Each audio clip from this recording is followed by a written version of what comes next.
kesejahteraan tidak serta-merta meningkatkan kualitas. Kemudian dia bilang sebelum turun, dia bilang harusnya pendidikan ini tidak hanya sekedar program, tapi menjadi gerakan, kan gitu. Gerakan semesta. Saya tidak akan mengatakan bahwa dia nyontek, enggak. 13 kali ganti kurikulum. Kenapa stagnan? Berarti apa ya? Berarti bukan kurikulum, berarti dong. Apa ya? Kan begitu berarti terus ya. 101.7 Suara Gama FM Jogja, Sunset Drive Akademia Jogja sampai nanti jam 7 malam. Tapi sekarang Niki Syakila mau ngobrol sama ini sih orang hebat banget Akademia Jogja. Kita kenalan langsung aja ya. Ada Bapak Nur Rizal. Bapak Nur Rizal. Panggil aja Rizal. Waduh, jangan dong, tidak sopan. Bapak mungkin saya kan tadi rada belibet menyebutkan namanya ya Pak ya. Boleh mungkin diperkenalkan secara langsung gitu Pak ke Akademia Jogja biar lebih intimate gitu Pak. Oke, Akademika Jogja, saya kenalin Rizal. Kebetulan ngajar di UGM di teknik elektro teknologi informasi. Dengerin ininya dosennya dong nih pendengar kita nih. Iya toh? Iya dong. Harusnya all over Jogja bahkan di luar kota pada dengerin nih Pak. Mudah-mudahan ya ketemu. Dengerin dosennya pasti nih. Ketemu teman lama. Oh iya, kesini ketemu teman lama juga. Ada mungkin mau bersuara teman lamanya.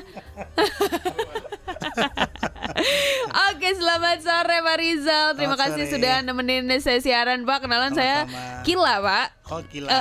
Manggilnya Kila ya. Kila aja betul.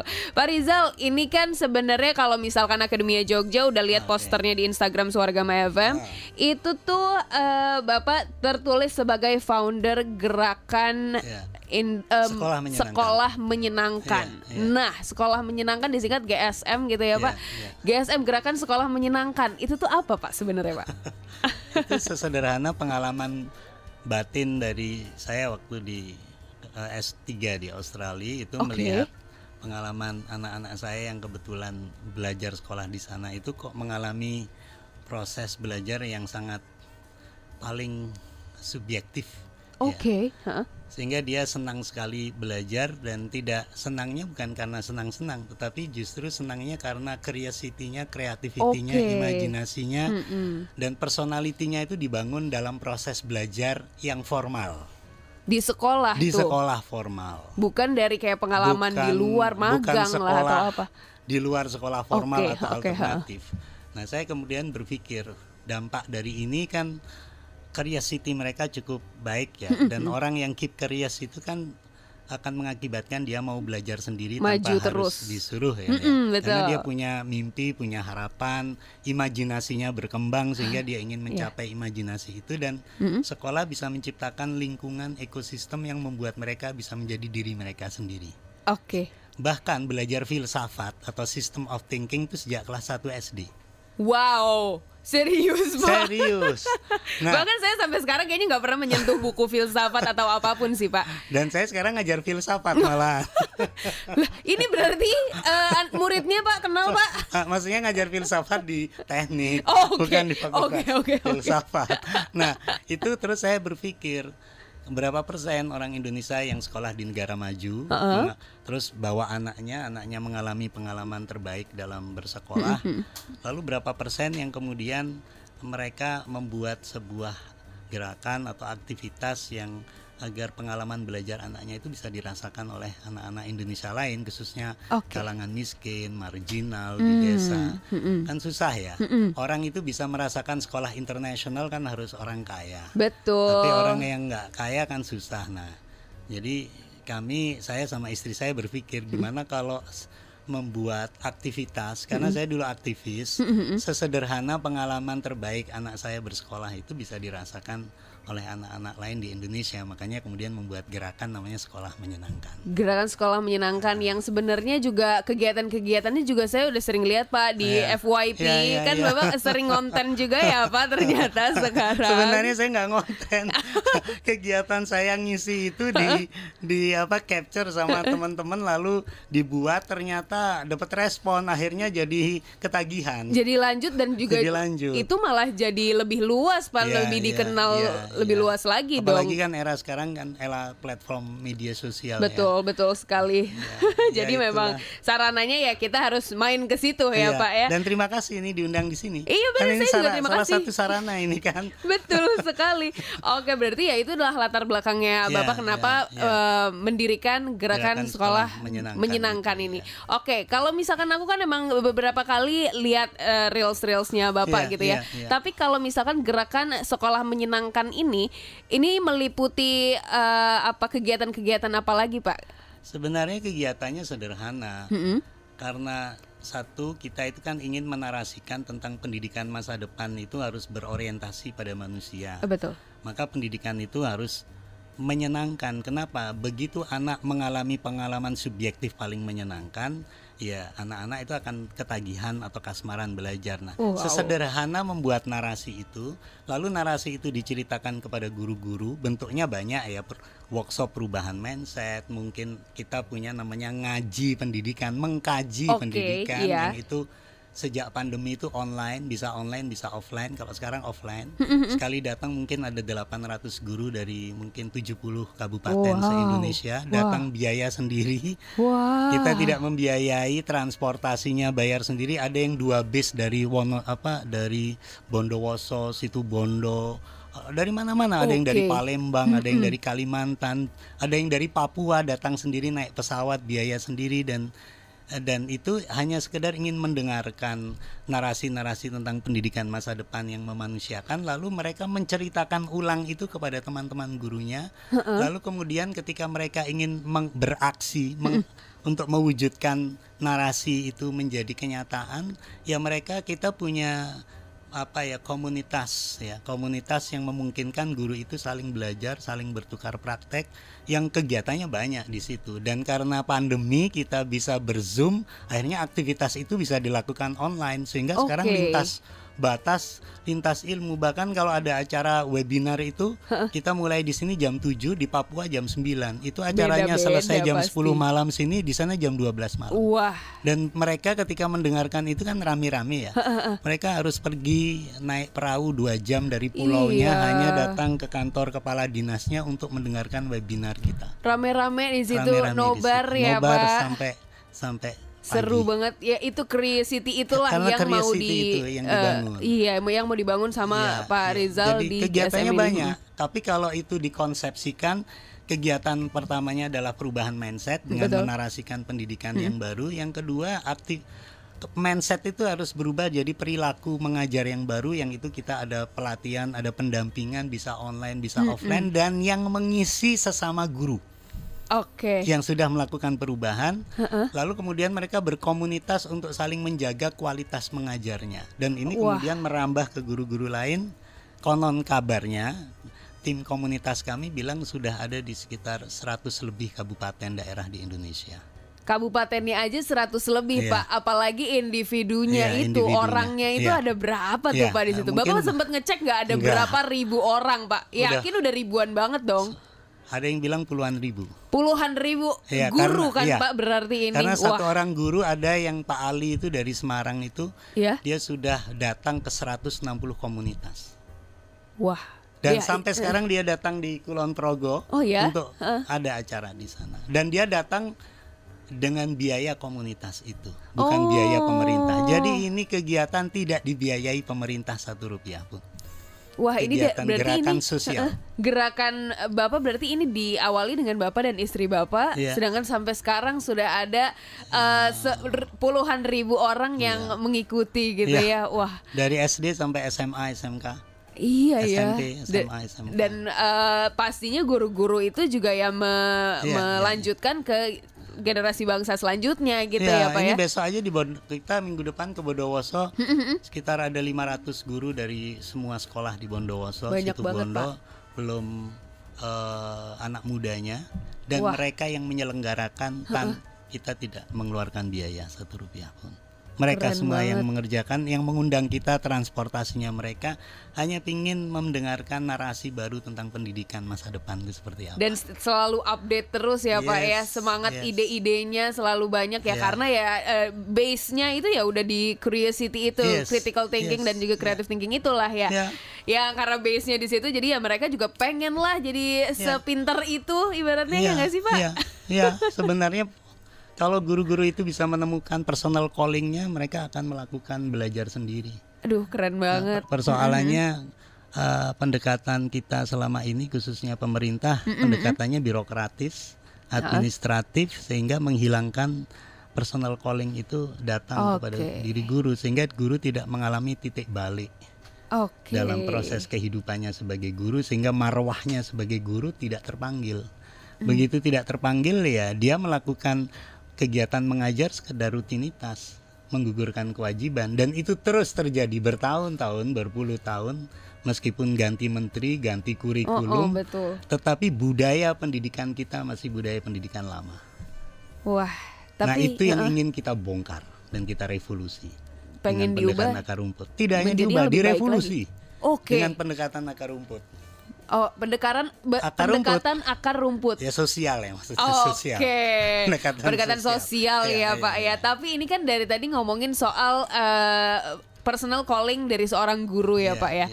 Memang guru kan ya kita semua udah tahu pahlawan tanpa tanda jasa. Temenku juga ada yang guru nih, Pak. Mungkin aku sekalian mencurahkan hati temanku yang seorang guru gitu ya, Pak ya. Bapak tahulah kalau misalkan dia ini untuk dia masih guru muda seumuran saya. Cuman dia sekarang sudah tidak menjadi guru karena ya kurang Pak untuk menghidupi kesejahteraan ya. Iya, kesejahteraan guru. Lalu dia selain jadi guru harus double job desk apa segala sampai pada akhirnya sekarang ya udah aku lepas aja, dia jadi WFH di Australia. Jadi malah keluar gitu.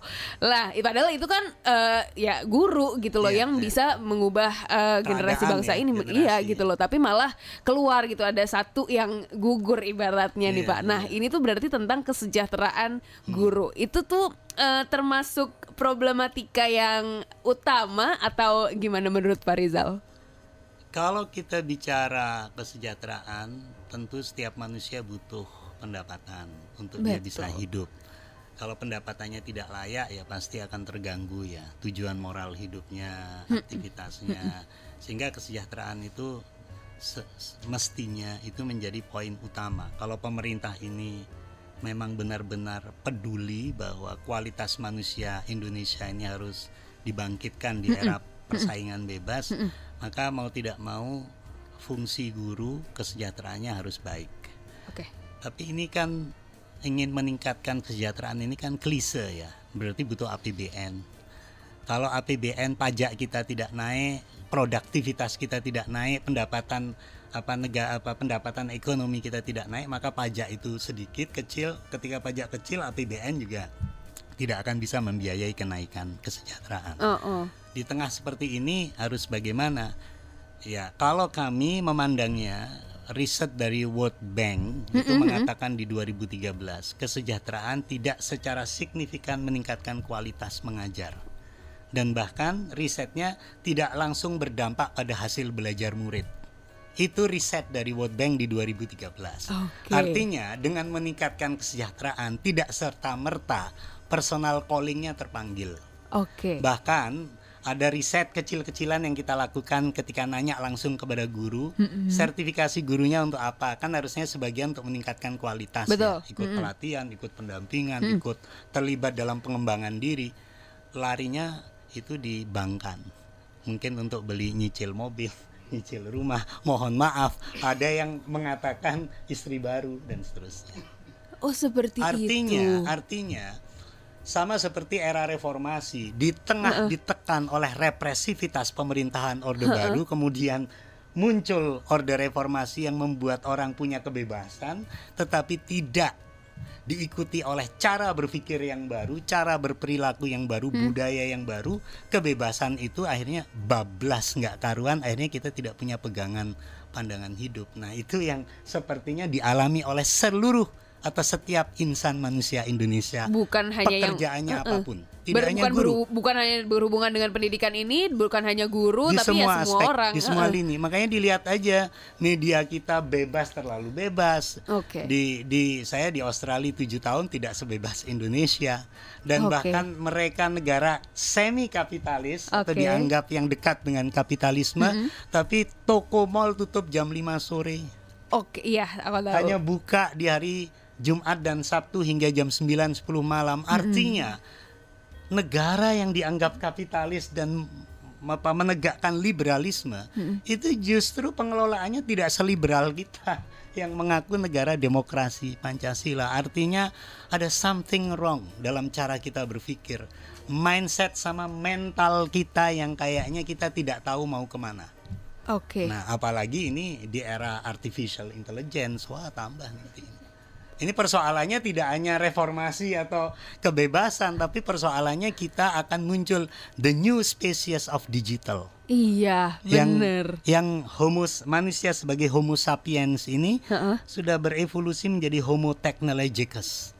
Menjadi manusia berteknologi yang kalau tidak tahu kebudayaan yang baru, kita akan dikendalikan oleh teknologi. Bukan kita yang mengendalikan lagi.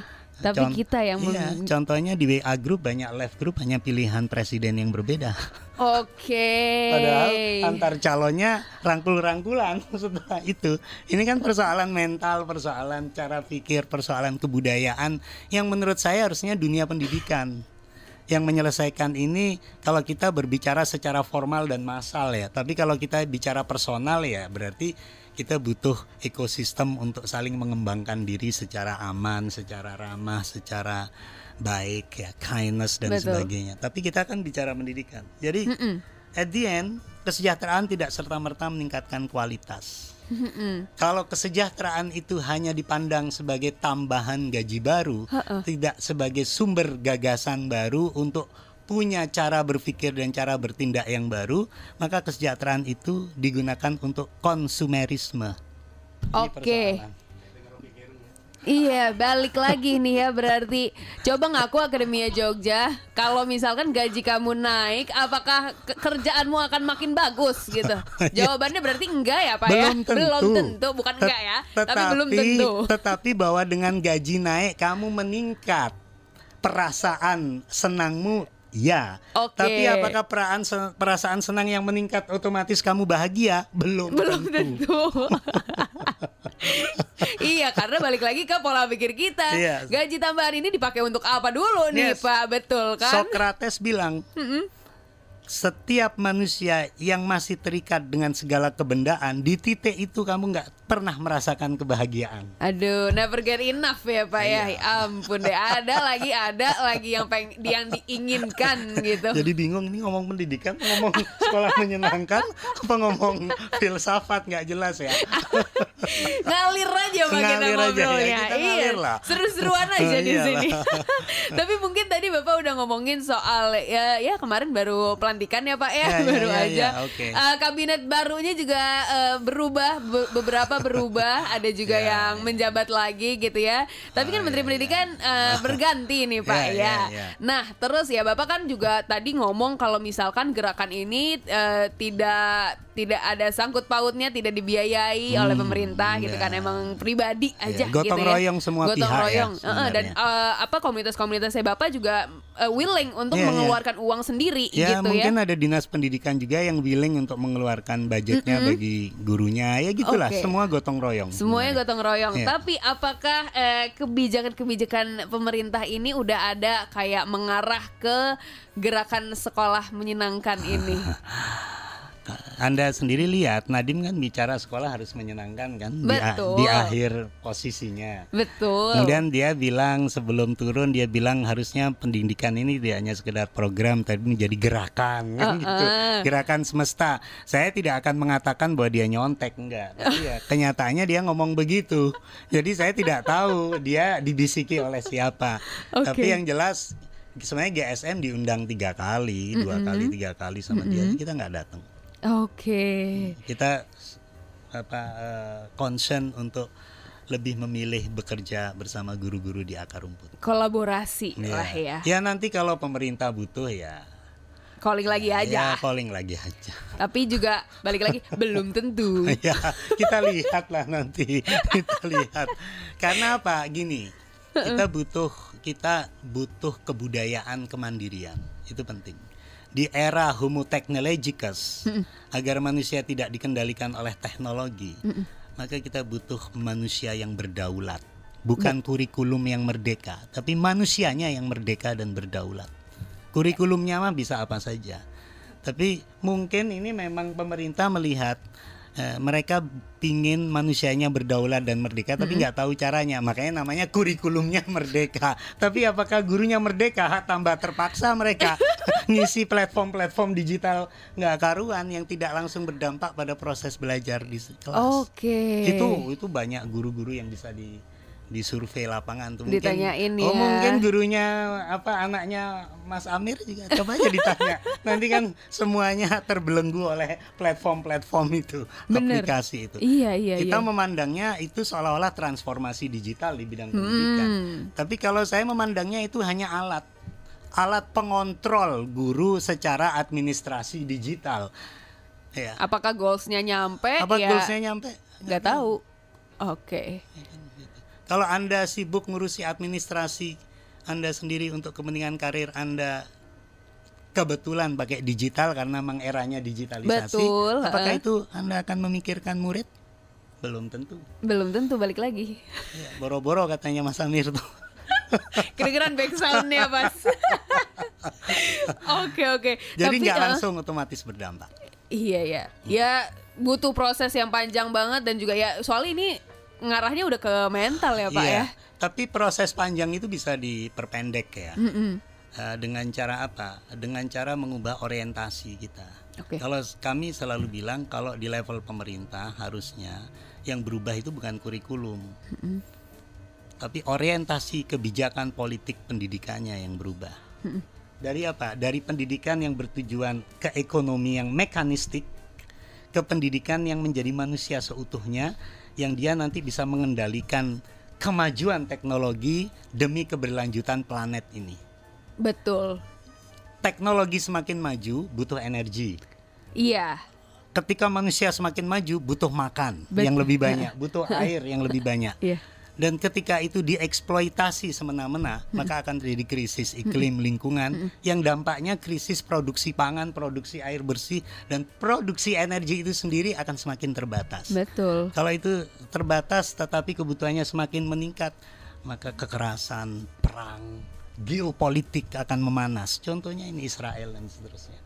Itu salah satu contoh. Apakah itu hanya sekedar pemukiman wilayah? Itu kan di permukaan. Di balik itu ada lebih. Tapi kan ini bukan podcast untuk itu kan. Betul ini. Pak, betul. Saya nggak akan ngomong tentang itu. Iya Pak, betul. Ada yang lebih ahli itu. Tapi ya pokoknya semuanya itu berkesinambungan lah ya Pak ya. Nah ini yang harus diubah orientasi kebijakan politik dari ekonomi ke menjadi manusia seutuhnya. Sebenarnya Ki Hajar Dewantoro dulu juga bicara begitu, bahwa hakikat pendidikan itu menjadi manusia seutuhnya dengan terus mau belajar dari alam kehidupan, bukan dari kurikulum dan buku pelajaran.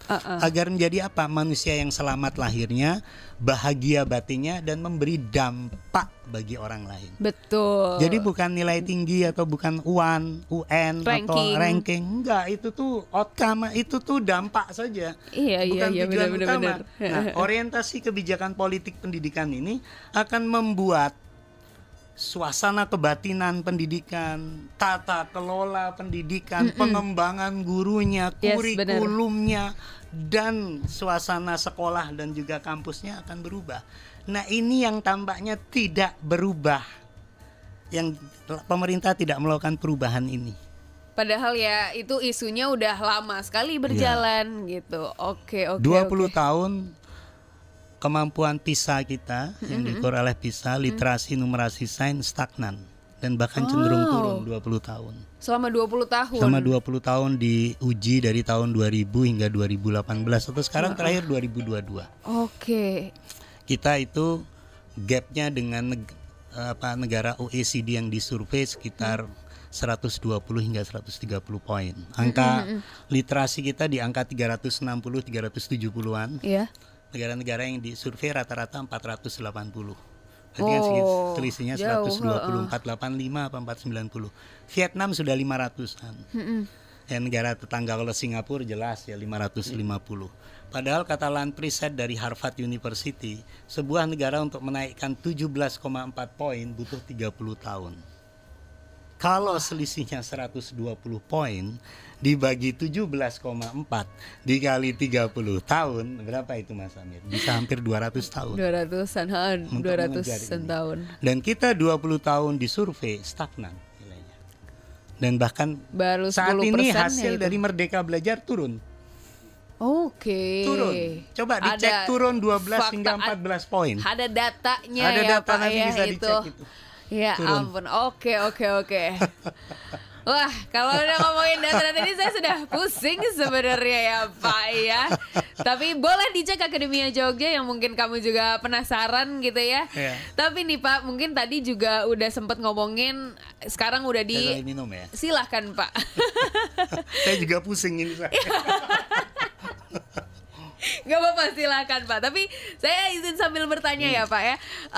Ini kan memang tadi juga udah ngomongin kalau misalkan ini sekarang teknologinya juga udah semakin maju lah. Kita nanti jangan sampai kalau kita ini yang akan dikendalikan sama teknologi gitu. Tapi yang nggak bisa dipungkiri juga ya, aku sosmedan terus Pak. Scroll TikTok terus.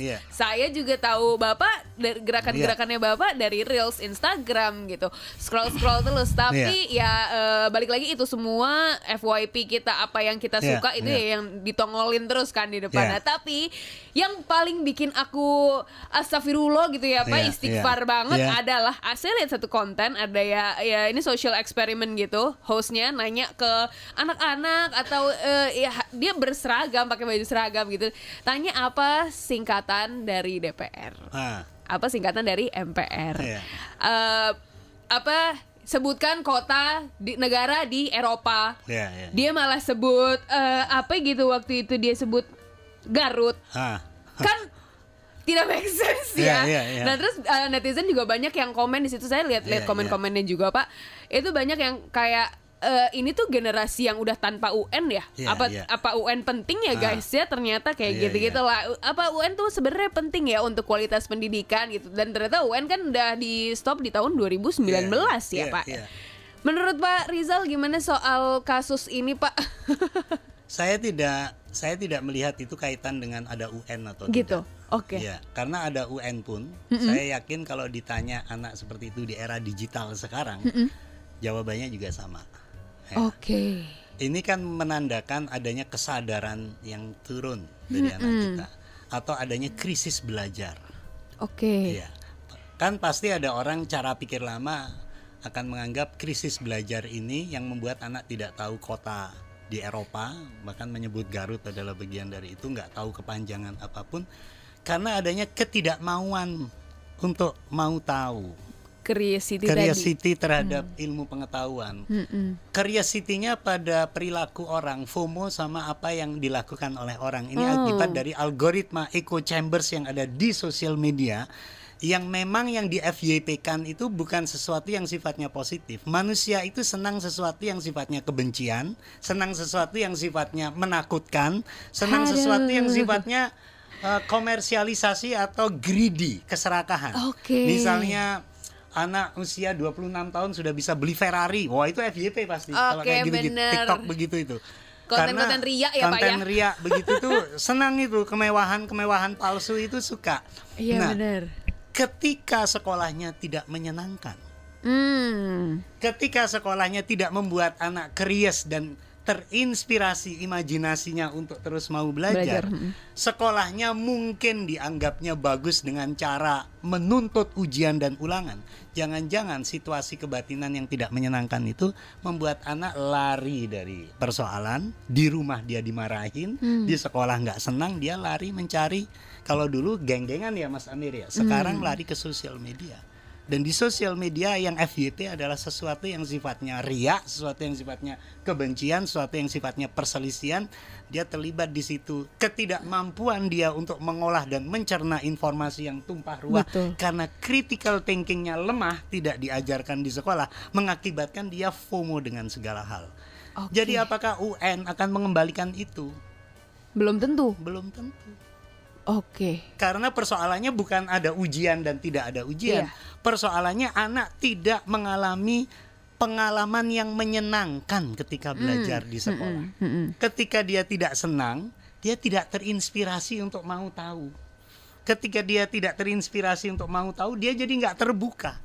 Ketika dia itu tidak terbuka, ya dia nggak mau tahu apa yang ada di luar pikiran dia. Ini namanya echo chambers. Dan itu dipakai algoritma itu oleh sosial media atau pemilik sosial media itu untuk menggaungkan sesuatu itu yang sifatnya hanya senang-senang, sehingga ketika dia membaca sesuatu yang di luar keinginan dia nggak mau baca, skip aja, scroll aja. Dan ini dampaknya apa? Anak kita akan tumbuh di era yang tidak mau tahu dan peduli dengan pandangan dan perasaan orang lain. Di titik ini, kalau anak-anak kita kemudian semakin terjebak lebih dalam menggunakan sosial media, tanpa sadar budayanya akan terpecah belah. Jadi krisis mendatang ini tidak hanya krisis belajar, krisis mendatang ini adalah krisis keterbelahan sosial. Yang ini mungkin tidak disadari oleh banyak orang. Iya, aku aja baru kayak iya juga ya Pak, iya gitu. Jadi kalau Anda melihat Raffi Ahmad jadi wamen gara-gara itu, saya tidak bukannya mempermasalahkan itu ya, biarin aja, suka-suka yang milih lah. Betul. Jadi presiden ya. Maka Anda akan bercita-cita anak kita jadi orang kayak dia aja. Nah toh nanti kalau sudah terkenal dapat doktor honoris causa, atau dokter apa. Nah budaya instan ini itu akan menyelimuti seluruh anak-anak kita, generasi kita. As simple as dia ya dari disrupsi teknologi ini yang sehingga kita nanti bukan jadi innovator disruptor di era disrupsi teknologi. Kita justru jadi budak teknologi. Waduh. Itu berat sekali Bapak.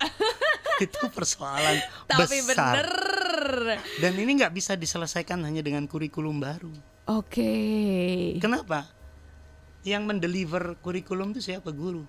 Kalau gurunya nggak tahu makna ini semua, mindsetnya tidak baru, perilaku mengajarnya tidak baru, kurikulumnya baru, maka tidak akan terjadi. Dan kita sudah 12-13 kali ganti kurikulum. Betul. 12 hingga 13 kali ganti kurikulum. Mana dampaknya? Iya. Saya KTSP masih waktu itu Pak. Ya Anda KTSP kan. Yang bawahnya beda lagi. Kurikulum KTSP, kamu apa? KTSP kurikulum 2013, kurikulum Merdeka habis itu. Saya nggak tahu nanti ganti menteri ada kurikulum baru nggak. Nah itu dia tuh Pak. Itu dia nih, ya ampun. Jadi sebenarnya kalau misalkan tadi juga udah luas sekali ya, dari pendidikan terus jadi sampai luas banget kita bakal jadi budak teknologi sampai akhirnya kita jadi budak teknologi gitu ya Pak ya. Tapi sebenarnya tuh ya akar dari masalah pendidikan kita ini tapi di pendidikan aja ya Pak ya. Akar masalah dari pendidikan kita sampai generasi-generasi sekarang mungkin seperti ini itu tuh apa? Kenapa Pak? Sebenarnya kalau futurolog bilang, Sadhguru salah satunya, kodrat paling alamiah manusia adalah berkembang. Makanya kalau di kitab suci evolve, ayat-ayat Quran itu planet itu expands, manusia itu juga expands. Dari makhluk bersel satu menjadi makhluk bertriliunan yang ada dalam tubuh manusia. So we expanding. Jadi yang akar dari permasalahan kalau kita bicara pendidikan, pertanyaan paling mendasar, apakah budaya pendidikan kita membuat setiap anak manusia bisa merasakan pengalaman berkembang sesuai dengan potensinya? Kalau itu tidak terjadi, maka mau ganti kurikulum 20.000 kali tidak akan terjadi dampak apapun. Nah, kalau kita bicara kodrat paling alamiah dalam konteks pedagogi, dalam konteks belajar, maka ada 3. yang tidak boleh dibunuh dalam sistem pendidikan apapun. Oke, satu. Satu adalah curiosity. Oke. Jadi kalau anak kita bayi atau umur balita ngelihat apapun, nanya kenapa kok air itu jatuhnya ke bawah hujan itu, kenapa kok misalnya ikan itu bisa berenang tapi hewan yang lain tidak bisa berenang, anak-anak selalu curious. Betul. Begitu sekolah SD curiosity-nya mati pertanyaannya, apalagi SMP SMA, maka pasti ada problem. Di situ manusia tidak akan berkembang. Yang kedua, imajinasi atau kreativitas yang membuat manusia bisa menjadi Homo sapiens, menguasai dunia, bisa mengalahkan Homo Neanderthal dan makhluk lain adalah kemampuan berimajinasi, sehingga manusia menciptakan bahasa. Ketika menciptakan bahasa, manusia bisa menciptakan sesuatu yang sifatnya dual reality, mengakibatkan dia bisa bekerja sama dalam jumlah yang besar, kemudian dia bisa menciptakan inovasi dan teknologi. Jadi imajinasi dan kreativitas itu adalah kodrat paling alamiah manusia. Kalau itu dimatikan justru atas nama UN, karena orang harus punya cara menjawab yang terstandar. Kalau tidak sesuai kunci jawaban disalahkan, maka imajinasinya tidak akan berkembang, meskipun ulangannya namanya ulangan tahun 2222. Mau tahun 40.000 yang akan datang, tetap tidak akan berkembang manusia. Yang ketiga nih, terakhir, manusia itu diverse. Diverse itu apa? Dia punya kepribadian yang berbeda, dia punya keminatan yang berbeda. Ada yang senang olahraga, ada yang senang seni, ada yang senang berpikir matematika seperti Mas Amir ini. Ada yang senang berpikir sejarah. Kalau kurikulumnya tidak memberikan kesempatan yang sama dan setara bagi setiap minat anak untuk mengembangkan dirinya di kelas formal, maka mau kurikulumnya ganti lagi, saya jamin tidak akan terjadi perubahan berkembang. Jadi 3 kodrat dasar ini tidak boleh terbunuh di dalam sistem pendidikan kita. Curiosity, imajinasi dan kreativitas, dan yang terakhir bahwa manusia itu punya diversity. Oke, jadi sebenarnya kalau kesimpulannya sih Pak, jangan dikotak-kotakin. Yes. Jangan dibatesin. Yes. Orang untuk mau nanya apa ya udah, mau berpikir apa ya udah gitu. Sebenarnya alat yang paling gampang, kurikulum paling gampang agar anak punya kemampuan itu adalah berpikir filsafat. Filsafat itu kan dari akar kata sovia, kebijaksanaan, dan philia itu cinta kebijaksanaan.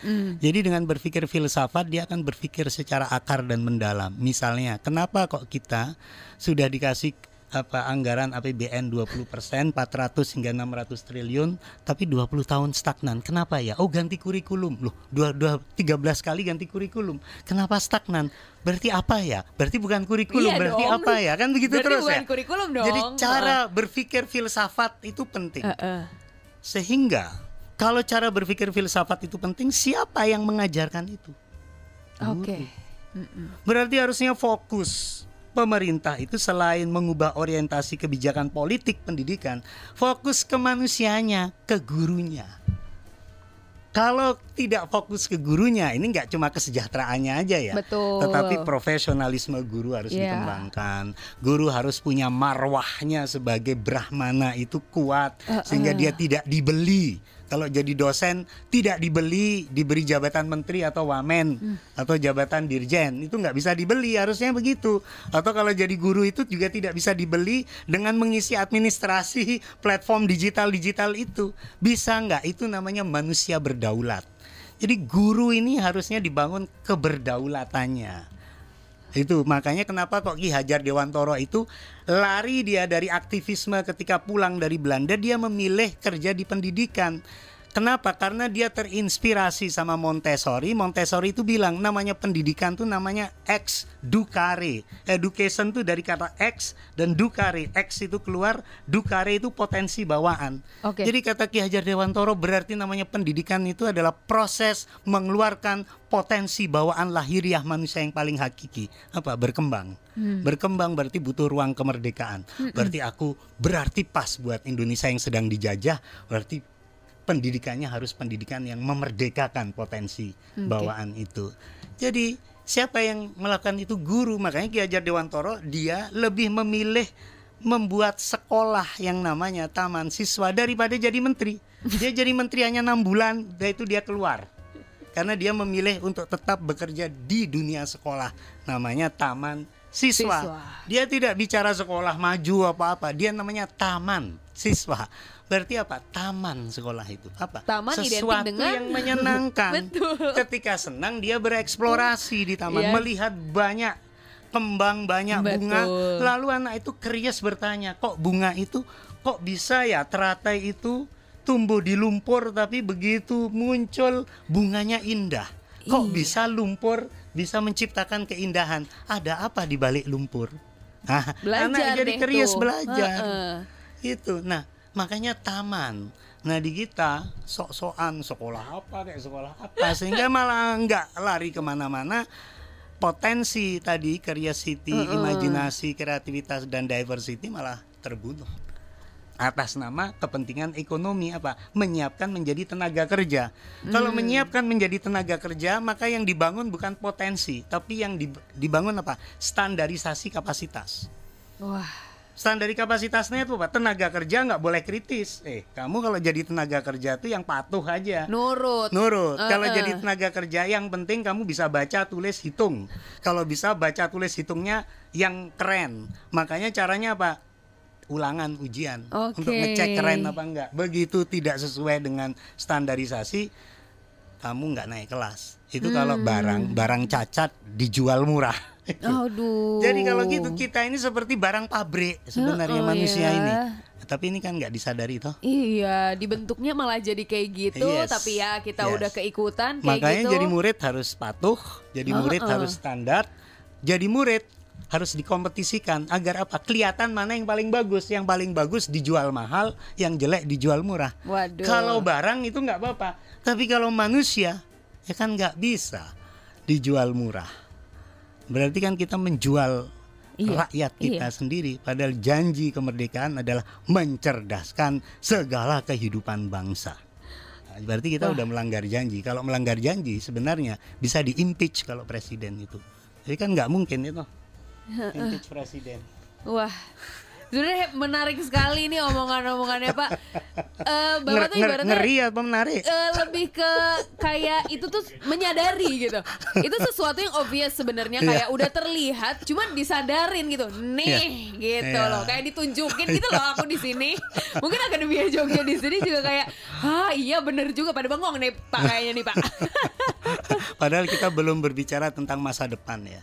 Aduh iya. Homo technologicus ini kan kita akan lahir anak cucu kita di era artificial intelligence sudah seperti manusia. Nah, kalau AI sudah jadi manusia dan manusia mengizinkan AI untuk bisa melakukan kecerdasan beraksi. Jadi AI tidak hanya bekerja di dunia maya, tetapi juga di dunia fisik. AI bisa menelpon orang, AI juga bisa melobi orang. Berarti AI sudah jadi manusia, makhluk baru.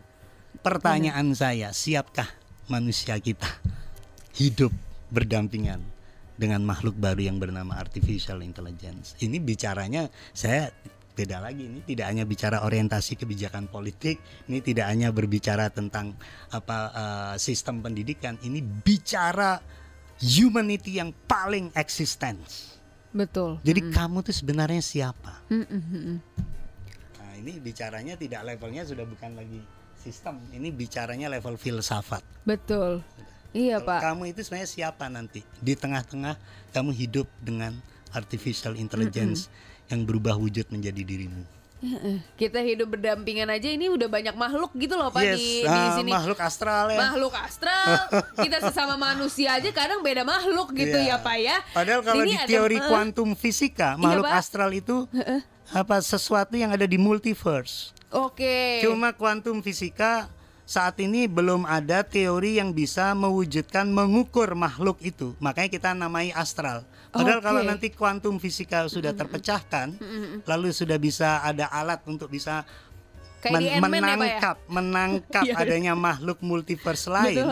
Karena partikel neutron kita itu, elektron kita itu sebenarnya ada partikel lain yang ada di dimensi lain yang saat ini belum teranu aja, belum bisa terukur dengan mata bener-bener. mata telanjang kita. Oh, berarti bukan makhluk astral. Artinya apa? Kita hidup dengan elektron-elektron kita yang ada di dimensi Di tempat lain. Iya, oke. Wah, kalau kayak gitu cara belajarnya nggak bisa hanya UN pertanyaanmu. UN tidak menyelesaikan anak kita kemudian bisa jadi kota Garut. Apa tahu Garut, Pak? Emang kalau sudah tahu dan nggak tahu apa pentingnya? Wong sekarang Mas Amir aja nanya, ayo kota Garut di mana? Nanya ChatGPT. Enggak dong, Pak. Loh, mau saya bocorin. Teman-teman dosen saya di elektro itu kalau coding sekarang nanyanya ChatGPT. Ya Allah, nggak baca jurnal lagi, Pak? Ya baca dong. Tetapi kan ChatGPT lebih menyajikan. Kalau jurnal kan udah bahasa Inggris lama. Buka-buka. Mendownload, buka-buka. Kalau nanya ChatGPT kan langsung disediakan informasinya. Sebenarnya ya memudahkan hidup kita sih. You're right, totally right. Betul, cuman kitanya jadi males gitu untuk melakukan sesuatu yang organik gitu. AI di satu aspek akan membuat manusia menjadi makhluk yang paling produktif sepanjang masa peradaban. Oke. Homo sapiens ini kan sudah 70.000 tahun yang lalu. Ke depan akan menjadi makhluk yang paling produktif dengan dukungan AI. Oke. Tapi AI juga punya konsekuensi. Yang kalau manusia tidak tahu etika, manusia tidak terbangun empatiknya, manusia tidak terbangun kindness-nya, karena di sekolah hanya ngejar materi kurikulum, tidak dibangun kemampuan untuk memaknai kehidupan sehingga dia lepas dari persoalan kehidupan, maka AI itu akan menjadi dua. Kalau saya bilang AI ini bisa jadi bayi ajaib, tergantung set values, nilai-nilai yang ditanamkan manusia kepada AI. AI ini kalau dikelola oleh penjahat, orang yang tidak bermoral, orang yang tidak punya hati nurani tapi cerdas, mungkin bayangannya seperti itu, Lex Luthor, dia jadi super villain. Tapi kalau AI ini dikelola oleh manusia-manusia yang beradab, manusia yang baik, manusia yang menggunakan AI untuk helping others, maka dia jadi Superman. Oke. Ya. Tergantung ini set values kita sebagai masyarakat ini menaruh AI sebagai bayi ajaib apa? Cara merawat kita. Betul. Nah, berarti Anda gimana kitanya? Padahal bicara etika, bicara moralitas, berarti bicara mindset dan mental. Aduh. Jadi sistem pendidikan kita fokus ke membangun mindset dan mental atau sekedar fokus mengejar UN, mengejar kurikulum atau mengejar metodologi belajar. Berarti ini bicara kebudayaan. Makanya saya bingung kenapa Kementerian Pendidikan sama kebudayaan dipecah ya. Berarti kan kebudayaan hanya dimaknai seni, sastra, sejarah, museum, artefak. Bukan dimaknai sebagai cara pikir, cara merasa, cara berperilaku, cara berkepribadian. Nggak dimaknai itu berarti. Nah, kenapa kok bisa begitu? Tanya sama presidennya.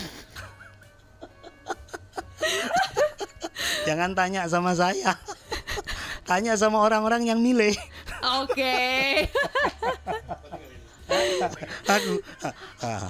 Nanti aku aja milih siapa ya? Kita kalau itu ngobrolnya off air aja ya, Pak Rizal, Pak Amir, mohon maaf nih, saya sepertinya harus menyudahi diskusi ini ya Pak ya. Kayaknya ini maksudnya pertanyaan-pertanyaanku alhamdulillah tadi sudah dijawab semuanya Pak, dan sampai kita juga malah membahas yang lebih luas lagi, dan kayaknya kita harus bikin annual podcast nih Pak. Ya. Nanti mungkin diobrolin sama Pak Amir. Willingness to open. Betul gitu. Saya mau ngomong nih. Oke, boleh. Sebelum menutup. Untuk mungkin podcast berikutnya ya. Atau kapan terserah lah. Bayangkan sekarang kalau AI itu sudah punya kemampuan komputasi 5 miliar kali lebih banyak dari sekarang. Bayangkan sekarang AI kalau punya kemampuan mengolah data 8 triliun setiap bulan.